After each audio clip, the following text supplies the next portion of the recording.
welcome to our online class which organized by Krishna Memorial High School. Class 3, subject Science, Chapter 6, Living Things and Non-Living Things, Part 2. इससे पहले आपको part 1 हम पढ़ाए थे, ये part 2 है लिविंग थिंग ब्रेथ. ठीक है, मैं स्टार्ट कर रही हूँ. लिविंग थिंग ब्रेथ, जितने भी लिविंग थिंग होते हैं वो श्वसन क्रिया करते हैं यानी सांस लेते हैं.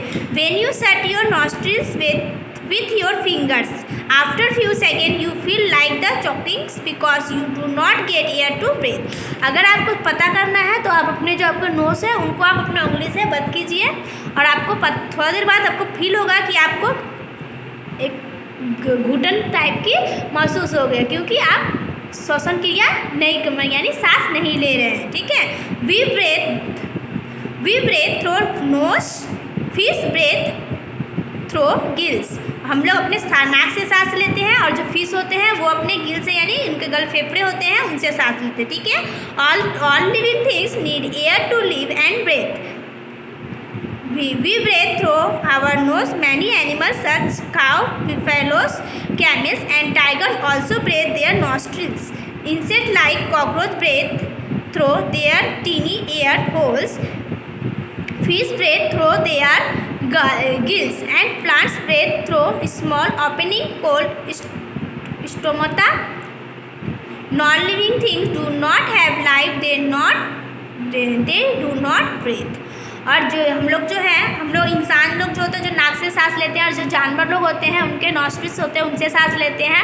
अब मछली लोग अपने गल फेफड़े से, और इसी तरह से प्लांट लोग भी अपने अपने छोटे छोटे भागों से सांस लेते हैं. यानी जितने भी लिविंग थिंग होते हैं सब श्वसन क्रिया के द्वारा ही जीवित रहते हैं. ठीक है, लिविंग थिंग्स फील. अब लिविंग थिंग फील यानी महसूस करते हैं. The living thing respond to their environment. Plants grow will be sunlight and plenty of fresh air.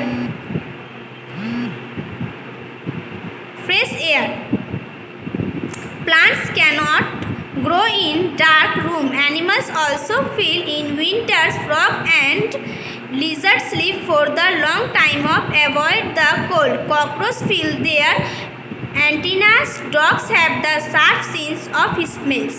और जो जितने भी लिविंग थिंग होते हैं उनके वातावरण में जितनी भी चीज़ें होती हैं उनको वो महसूस करते हैं. जैसे कि प्लांट, सबसे पहले प्लांट जो होते हैं वो श्वसन क्रिया के द्वारा अपने फ्रेश एयर को महसूस करते हैं. और plants can not grow dark room, और वो एनिमल्स इज ऑल्सो फील, जानवर लोग भी फील करते. जैसे कि मेढक और लिजर्ड जो होते हैं वो विंटर में मेढक और लिजर्ड जो होते हैं लॉन्ग टाइम के लिए कोल्ड को स्लीप मतलब बहुत टाइम के लिए सोते हैं. और कॉकरोच जो होते हैं वो अपने एंटीना के द्वारा वातावरण के जो फीलिंग करते हैं. और डॉग्स जो होते हैं उनको नाक मतलब सूंघने की शक्ति बहुत ज़्यादा होती है. ठीक है, plants grow will in sunlight. Plant do not grow in dark. ठीक है, living things respond in their environment with their sense organs. Eyes, nose, tongues and skins are sense organs which help living things know the changes around them. Non-living things are not affected by their surroundings. When you wash your nostrils with soap and water, they are not soft. और जो हम लोग होते हैं living things जो होते हैं वो अपने सेंस ऑर्गन आइज, आँख, कान, नाक और जीभ, त्वचा के द्वारा से मतलब अपने वातावरण के जो कि गति हो रही है उनके बारे में वो जानकारी महसूस करते हैं. ठीक है, और नॉन लिविंग थिंग्स होते हैं वो चारों तरफ के, इससे कोई उनको इफेक्ट नहीं पड़ता. जैसे कि बर्तन, साबुन, बर्तन को हम लोग साबुन से धोते हैं ना, जब हम उसको धोते हैं तो उसको कोई फीलिंग नहीं महसूस होता है. ठीक है, next page. Living things reproduce. The ability of produce more of one's kind is called the reproduction. All living things reproduce. Animals such as fish, frogs, lizards, birds, etc. lay eggs. The eggs are hatched to produce young ones. Big animals such as lions, tigers, elephants, even human beings give birth to young ones. Reproduce मतलब होता है कि जब कोई living thing 1 से 2 बच्चे को जन्म देना, ठीक है।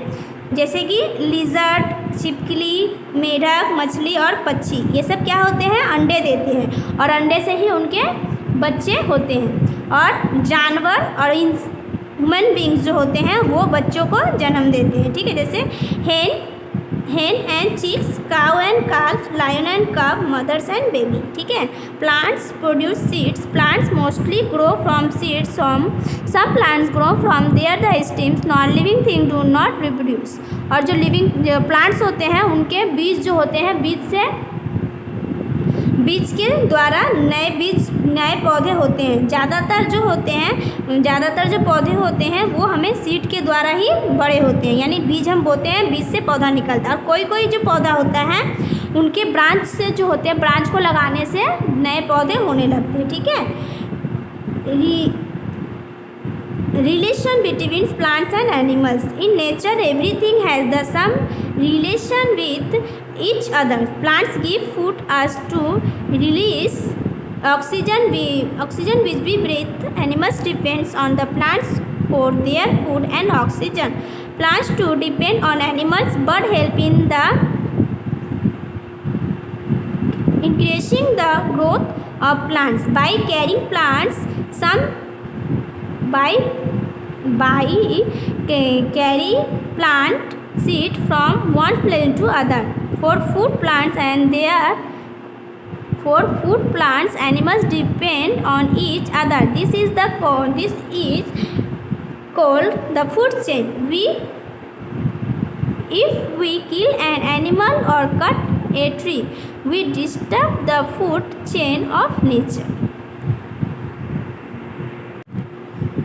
प्रकृति के जितने चीज़ होते हैं वो एक दूसरे से कुछ न कुछ संबंध होता है। प्लांट हमें, पेड़ पौधे हमें ऑक्सीजन देते हैं, जिससे ऑक्सीजन और खाना देते हैं, भोजन देते हैं, जिससे